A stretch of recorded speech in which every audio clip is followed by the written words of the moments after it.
जय शिवराय मित्रांनो, राज्य शासनाच्या माध्यमातून एक अतिशय मोठा निर्णय घेण्यात आलेला आहे, ज्याच्यामुळे राज्यामध्ये शेतजमीन भाडेपट्ट्याने देण्यासाठीचे नवीन नियम लागू करण्यात आलेले आहेत। राज्यामध्ये शेतकऱ्यांना भाडेपट्ट्याने दिलेल्या जमिनी ह्या फक्त कसण्यापुरत्या नसून त्यांना या जमिनीवरती आता इतरही लाभ घेता येणार आहेत। या शेतकऱ्यांना पीक कर्ज असेल, पीक विमा असेल, या बाबींचा देखील लाभ मिळणार आहे। आणि याच्याच संदर्भातील एक महत्त्वाचं परिपत्रक 7 मे 2026 रोजी काढण्यात आलेलं आहे।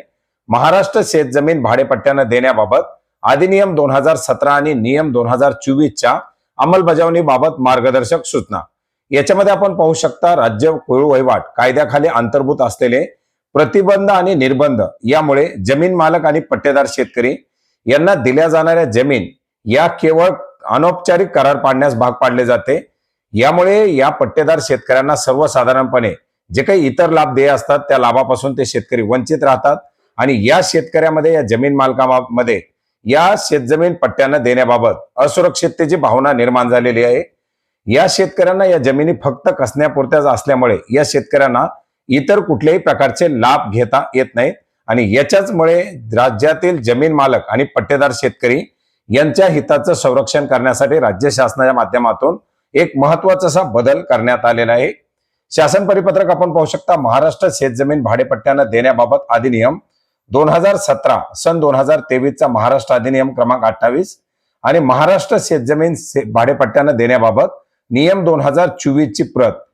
यानुसार आपण पाहू शकता, भाडेपट्टा कराराची कायदेशीर प्रक्रिया देण्यात आलेली आहे। प्रत्येक पट्टा करार हा नोंदणी अधिनियम 1908 नुसार रीतसर नोंदणीकृत असणं अनिवार्य आहे। केवळ तोंडी किंवा सध्या कागदावरील करार ग्राह्य धरले जाणार नाही। या जमिनीचा कालावधी आणि मोबदला रोख वस्तू उत्पादनातील हिस्सा स्पष्टपणे नमूद केलेला असावा। मालकी हक्क आणि ताबा याच्या संदर्भातील माहिती दिलेली आहे।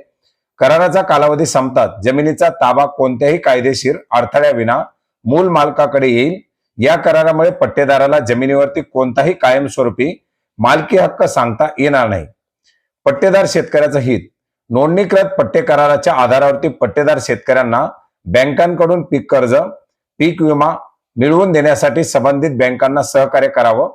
प्रशासकीय जबाबदारी देण्यात आलेल्या प्रत्येक तहसीलदारांना सोबत जोडलेल्या विहित नमुन्यात एक स्वतंत्र पट्टे करार नोंदवही करावी आणि सदर नोंदवहीमध्ये गावाचे नाव, गट क्रमांक, मालक, पट्टेदाराचे नाव आणि कराराची मुदत ही अचूक नोंद करावी।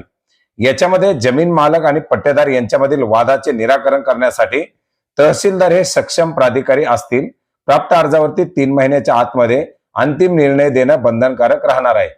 पट्टेदार ही जमीन कोणालाही पोटपट्ट्यानं सब लीज देऊ शकणार नाही।